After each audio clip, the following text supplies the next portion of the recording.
हाँ जी, आज जो प्रेस कॉन्फ्रेंस बुलाई गई है वो क्यों बुलाई गई है?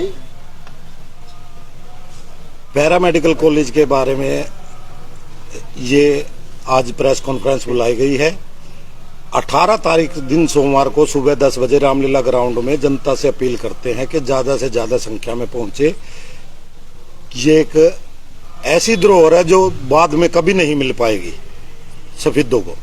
एक अनमोल धरोहर को मतलब यहाँ से ट्रांसफर ना किया जाए, इस मामले में लोगों से अपील है कि ज्यादा से ज्यादा संख्या में सोमवार सुबह 10 बजे रामलीला ग्राउंड में पहुंचकर आप लोगों ने जो ये बेड़ा उठाया है और आप सबको जोड़ने का प्रयास कर रहे हैं, क्या इसमें कोई बीजेपी नेता अभी आपका साथ दे रहा है या नहीं? कौन बीजेपी नेता? कौन बीजेपी? सफेदों के अंदर नेता बीजेपी का कौन है?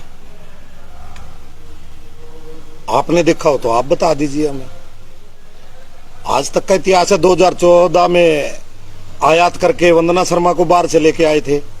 2019 में बच्चन सिंह आर्य को कांग्रेस पार्टी से बीजेपी में ज्वाइन करवा के इलेक्शन लड़ाया था। तो यहाँ बीजेपी का कोई नेता नहीं है। लेकिन जो रैली हुई थी पुरानी अनाज मंडी में, जब खट्टर साहब ने इस पैरामेडिकल की घोषणा की थी, उस समय तो वहां पर कई नेता ऐसे थे जो क्रेडिट लेकर ये कह रहे थे कि हमारे द्वारा ये कॉलेज लाया गया है। क्या वो अब सामने नहीं आ रहे हैं? वो खाली ताली बजाने के लिए, अपने आका को खुश करने के लिए ताली बजाते हैं। वो ऐसे धरने प्रदर्शन या सफेदों की जरूरत की चीज के लिए वो कभी सामने आज तक ना आए, ना आगे आए। परवीन जी, सफेदों के जो नेता हैं सफेदों के विकास की बात करते हैं, और एक ये पैरामेडिकल कॉलेज जो है सीएम के द्वारा घोषित किया गया था, वो भी यहाँ से ट्रांसफर हो रहा है। तो इसका मतलब जो यहाँ के नेता है तो उनके कुछ भी मतलब दम नहीं है। यहाँ के नेता की तो छोड़िएगा कप्तान जी, आप देखिएगा कि 3 अप्रैल 2022 को माननीय मुख्यमंत्री जी ने घोषणा की थी, और उस घोषणा के साथ साथ ये भी कहा गया था कि अगर इसके अंदर कोई त्रुटि या कोई अड़चन आती है तो हम उसको भी दूर करेंगे। और एक जब प्रजा का राजा ही, एक स्टेट का राजा ही अपनी जबान हारिए कर लेता है या अपनी जबान से फिर जाता है, तो इन नेताओं की तो कहाँ गिनती होती है। सतीश हमारे साथ बैठे हैं, सतीश से बात कर लेते हैं। सतीश बुलाना, क्या कुछ कहना चाहेंगे पैरामेडिकल कॉलेज को लेकर के? पैरामेडिकल कॉलेज को लेकर सर यही कहना चाहेंगे कि यह सफेदों के लिए बहुत ही एक दुर्भाग्यपूर्ण घटना है। इससे सफेदों समाज ना सफेदों का पूरा हल्का जो बहुत ही पीछे चला जाएगा, क्योंकि पहले ही सफेदों बहुत पिछड़ा हुआ है। और अब जो ये दुर्घटना हुई है, दुर्घटना ही है, क्योंकि एक तरफ तो इन्हें जब तक स्वर्गीय टीसी गर्ग जी जिंदा थे उनको खुश करने के लिए इन्होंने एक पैरामेडिकल की घोषणा कर दी, और बाद में उनके सुरक्षित हारने के बाद अब ये कह रहे हैं कि पैरामेडिकल तो जीन शिफ्ट कर दिया गया है। तो ये सफेदों के लिए बहुत ही दुर्भाग्य घटना है। और इसमें एक सोचने वाली बात ये है कि टीसी गर्ग जी की आत्मा ऊपर जो अब सुरक्षित हार गए, उनकी आत्मा क्या सोच रही होगी, क्या रो रही होगी कि सफेदों में कोई भी ऐसा व्यक्ति नहीं है कि जो सफेदों पैरामेडिकल के लिए आवाज उठा सके कि ये वहां कैसे चला गया। जबकि यहाँ घोषणा हुई थी, लोगों ने यहाँ के लिए तालियां बजाई थी, और यहाँ के जो बीजेपी के नेता थे उन्होंने इसकी क्रेडिट लेने का प्रयास किया था कि हमारे कारण हुआ है ये। सतीश जी, यदि ये पैरामेडिकल कॉलेज यदि जींद में चला जाता है तो 2024 में जो चुनाव होंगे, क्या सफेदों में भाजपा की गले की फांस बनने वाला है? गले की फांस नहीं, मैं सफेदों की जनता से ये अपील करना चाहता हूँ, सारी जनता से, कि वो कोई भी बीजेपी का कोई कैंडिडेट या कोई भी वोट मांगने के लिए आए तो उससे पहले ये पूछे कि हमारे बच्चों के भविष्य के साथ ये जो खिलवाड़ किया है, क्या इसके खिलाफ आपने कोई आवाज उठाई है? क्या आपने इसके प्रति कोई आवाज बुलंद करी है? वैसे तो ये बीजेपी के नेता बहुत से क्रेडिट लेने के लिए आ जाते हैं, हमने ये कराया वो कराया, लेकिन ये सफेदों के बच्चों के भविष्य के साथ खिलवाड़ हो रहा है ना, जो इसके विषय में जरूर उनके अभिभावकों को और सफेदों की जनता को पूछना चाहिए उनसे कि ये बीजेपी के नेता ये जब पैरामेडिकल वहाँ जींद में शिफ्ट हो रहा था, ये क्या कर रहे थे? सोनू भी यहाँ पे बैठे हैं, सोनू क्या कुछ कहना चाहेंगे?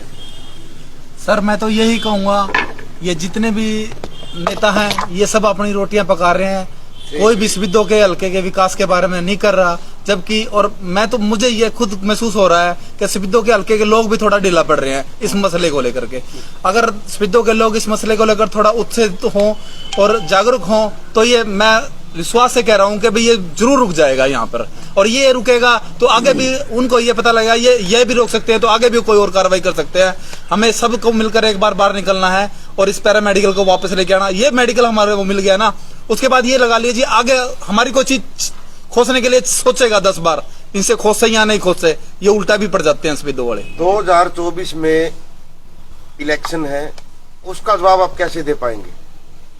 2024 का इलेक्शन है, जो अगर ऐसे ही बीजेपी हमारे सफेदों के वैसे ही पिछड़ा बना रही है और पिछड़ापन इसमें ला रही है, अगर जो ऐसे करती है तो फिर हमें वैसे कसूर तो हमारा भी है कुछ, तो सफेदों के लोगों का ज्यादा कसूर मानता हूं मैं।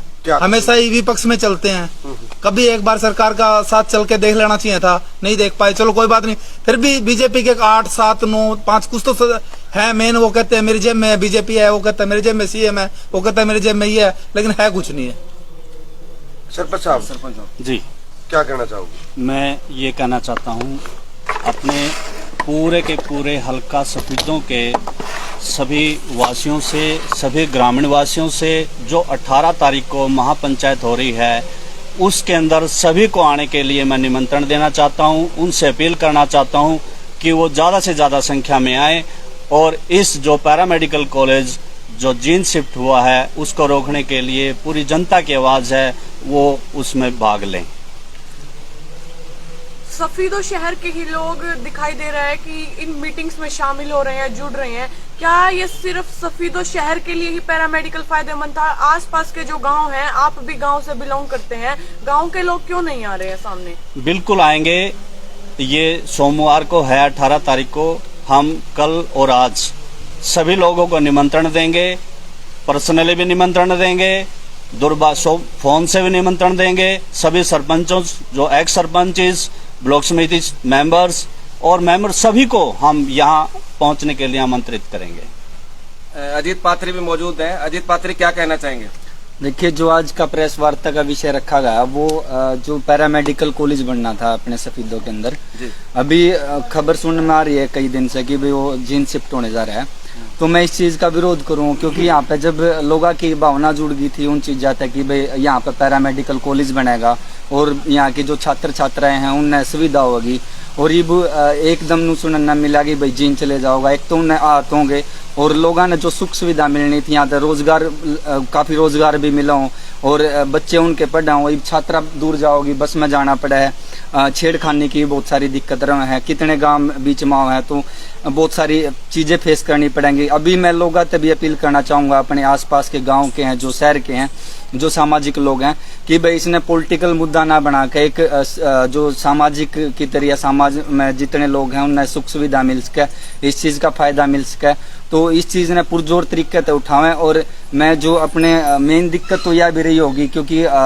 MLA रहे हैं सुभाष गांगुली, वो विधायक होने के नाते वो भी क्रेडिट लेना चाह रहे कि भाई जो पैरामेडिकल कॉलेज में मेरा भी भागीदारी रही, तो बीजेपी वाले विपक्ष वाले भी चाहेंगे कि भाई क्रेडिट न दिया जाए, तो हम क्रेडिट उस आदमी से देंगे जो आदमी इस पैरामेडिकल कॉलेज ने अगर बीजेपी वाले लेकर आए हैं, CM साहब इसने यहाँ पे रखे हैं, सफेदों में रखे हैं, तो हम पूरा मतलब जो मैं अपनी तरफ से कर हूँ, छात्र संघ की तरफ से पूरा उनका सहयोग रहेगा। अगर यहाँ पे पैरामेडिकल जीन जाओ है तो हम बिल्कुल भी साथ नहीं है, बायकॉट करेंगे, क्योंकि वो सफेदों के लोग आते हैं और बच्चा तो जुड़ा हुआ मामला है, उनके रोजगार हैं, उनकी काफी सारी चीजें हैं। तो मेरा मामला मानना ये है कि भाई लोगों से भी अपील है, जो 18 तारीख की महापंचायत रखी है उसमें ज्यादा से ज्यादा लोग शामिल हों और इस मामले ने पुरजोर तरीके से उठावें। ये मत सोचे कि भाई ये पॉलिटिकल मामला है, ये मामला है, अपने लेवल तक समझ कर इस मामले ने उठावें। संजीव जी 3-4 मीटिंग हो चुकी हैं, क्या ये लास्ट मीटिंग है? इसके बाद कोई और डिसीजन लिया जाएगा? लास्ट मीटिंग नहीं कर सकते आप, अभी तो जन आंदोलन शुरू भी नहीं हुआ है। जन आंदोलन कोई भी हो, चाहे वो महात्मा गांधी जी ने उठाया हो, चाहे किसी ने उठाया हो, समय लगता है। भोली भाली जनता है, सो रही है, उसे कुछ मालूम ही नहीं है कि उनके सपनों को कोई उठा के ले जा रहा है। अब कहने कहते हैं मेडिकल, क्या मेडिकल? एक खुला था मेडिकल खानपुर, एक नया शहर बस गया, कितने लोगों को रोजगार मिल गया, नहीं सफेदों के लोगों को मालूम ही नहीं है अभी ये पैरामेडिकल होता क्या है, इससे क्या फायदा होगा। पैरामेडिकल यहाँ बनेगा तो आपका ये हॉस्पिटल छोटा रह नहीं सकता, बड़ा बनाना पड़ेगा, मजबूरी होगी सरकार की। बड़ा बनेगा तो यहाँ पे हर इलाज मिलेगा, ये नहीं कि छोटी सी सुई लग गई रेफर कर दिया कहाँ, खानपुर, रोहतक, कोई भी सुविधा नहीं है यहाँ पे। अगर सफीदो जनता जागरूक हो जाए और 18 तारीख को बढ़ चढ़ के भाग ले, मैं दावा करता हूँ कि सफीदों से कोई छीन ही नहीं सकता और मेडिकल यहाँ बन के रहेगा। ये मेरा आपसे पहले ही वादा था और आज भी वादा है, हमेशा रहेगा। भाई साहब आप भी आगे आ जाइए। इंशाल्लाह। क्या अब की बार ज्ञापन सौंपा जाएगा या फिर इसके बाद कोई और रणनीति, आगे की जो रणनीति है वो और तैयार की जाएगी? ज्ञापन भी सौंपा जाएगा और रणनीति तो हमने अभी तैयार कर भी रखी है और आगे कर भी रहे हैं। और आश्चर्य की बात एक ये है कि जनता इस बात को नहीं समझ रही है कि ये हमारे शहर के लिए है।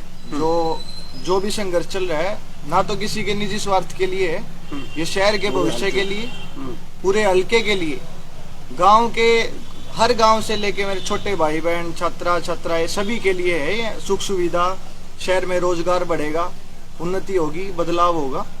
शहर वासियों को, गांव वासियों को एकजुट होना पड़ेगा। भगवत गीता में भी लिखा है कि जो लड़ सका है वो ही तो महान है। थोड़ा सा संघर्ष तो हमें करना ही पड़ेगा, तभी हम जीत पाएंगे। बिना संघर्ष के तो घर बैठे ना तो कोई युद्ध जीता जाता, ना कोई बातों से आज तक जीत पाया। लड़के जीत पाया, संघर्ष करना ही पड़ेगा। रामलीला ग्राउंड में कितनी संख्या में लोग आपके हिसाब से, सभी लोग बुद्धिजीवी बैठे हैं, कितनी संख्या में लोग अब की बार जो है यहाँ पे पहुंचने वाले हैं? हजारों की संख्या में लोग पहुंचेंगे जी। उससे बढ़ के उम्मीद से ज्यादा है कि हजारों की संख्या में आएंगे। और जो युवा जो मोर्चा होगा, युवा मोर्चा आगे रहेगा। इस जो हमारे बड़े हैं वो एक शिक्षक के तौर पे हमें गाइड कर रहे हैं, समझा रहे हैं।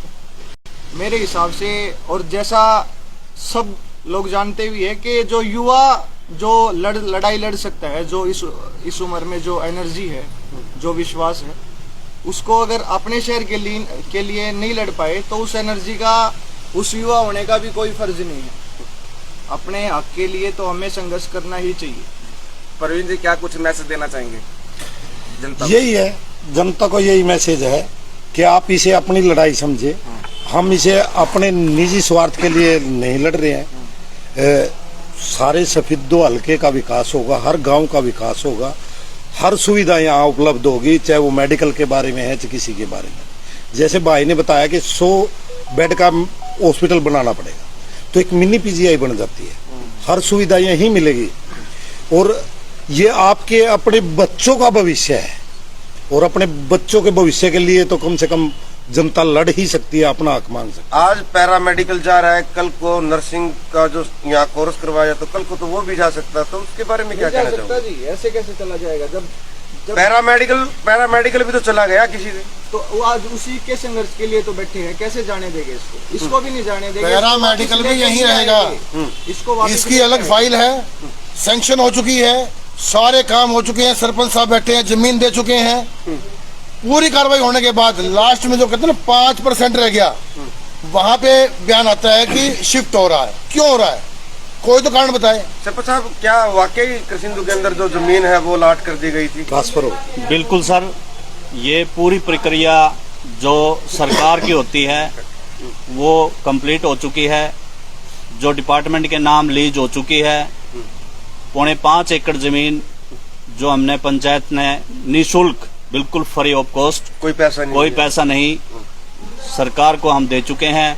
जिसमें डॉक्टर सोलेंदर जो डायरेक्टर थे वो भी आए हुए थे, एडीसी साहब थे, एसडीएम साहब, बार बार उन्होंने मौके का मुआयना किया है, जमीन की मौका निरीक्षण भी किया है। सब जो उनके नॉर्म्स होते हैं सभी नॉर्मों में वो खरी पाई गई है। इस जमीन के ऊपर किसी प्रकार का कोई झगड़ा, केस, कोर्ट केस या ऊपर की हाई वोल्टेज तार या कोई बड़ा पेड़, किसी प्रकार की ऐसी अड़चन नहीं है। बिल्कुल साफ और पाक जमीन है, बिल्कुल पंचायत के अधीन है, किसी के कब्जे में नहीं है। ये गवर्नमेंट को पंचायत दे चुकी है। कितने साल पहले दी थी? ये प्रोसेस चला हुआ था, पहले से सरकार के प्रोसेस होते हैं। पहले कुछ और, पहले ग्राम पंचायत से पास कराना होता है, फिर वो लेटर ग्राम सभा से होता है, फिर यूटिलाइजेशन प्लान होता है। ये काफी प्रोसेस होते हैं, सब प्रोसेस से निकल चुकी है। ये डायरेक्टर के फाइल पहुंच चुकी थी यहाँ से। और जो आप जनता को बताना चाहते हो, जो 18 तारीख की मीटिंग है जी, उसके बारे में कुछ कहना चाहते हो सफीदो वासियों को? बिल्कुल, ये बहुत बड़ी चीज है जो पैरामेडिकल हमारे हलके के लिए है। सभी से नम्र निवेदन है कि ज्यादा से ज्यादा संख्या में आए, जिससे कि ये जो बोल रहे हैं कि ये शिफ्ट कर दिया जाए या कर दिया गया है, वो अपने हलके में रहे और बच्चों का भविष्य उज्जवल रहे। और कुछ कहना चाहते हैं? एक आपके माध्यम से एक बात और रखना चाहते आगे आइए थोड़ा सा।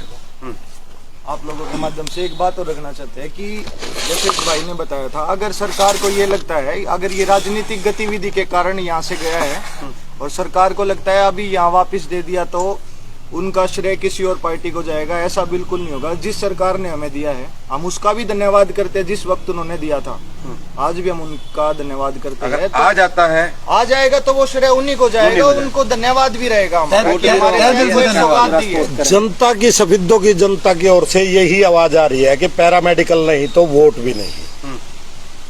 पैरामेडिकल सफीदों में रहेगा तो बीजेपी को लाएंगे, वरना तो बीजेपी को यहाँ से जो आई नहीं आज तक आने भी नहीं देंगे। वैसे भी सफीदों का नारा है पैरामेडिकल हमारा है। हमारा। जय हिंद, जय भारत। जय हिंद, जय भारत।